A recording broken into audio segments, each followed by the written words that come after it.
بچهای عزیزم امروز سلام آقا. بازم دیر اومدی مدرسه. آقا یه پیرمرده در مدرسه‌مون بود 100,000 تومان پولشو گم کرده. آفرین کمکش کردی پیداش کنه؟ نه وایساده بودم روش تا بره. بفرمایید سجاد. واقعا متاسفم برات. میدونی دزد کیه؟ بله آقا. اگه میدونی بگو ببینم. اگه یکی بیاد کیفم از تو جیبم برداره پولای توشو دراره برا خودش اون کیه؟ زنته. قیافت اینجوری نکن. قدیما ما میگفتن قیافتو زشت نکنید میمونه روتون. پس اختارم بهت داده. آقا اجازه است بریم دستشویی؟ نه. خب بچه‌ها امروز می‌خوام راجع به مشاغل صحبت کنیم. به ترتیب بگید وقتی بزرگ شدید می‌خواید چیکاره بشید؟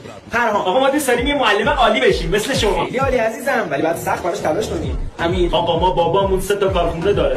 گفت بزرگ بشی مدیر 3 تا کارخونه میشی. خدا بده از این شانسا. تو چی؟ من شریک امیر. میدونی ته این خطش کیه؟ یه احمقه. آقا یه سوال بپرسم. مگه شما میدونید ته خطش کدوم طرفشه؟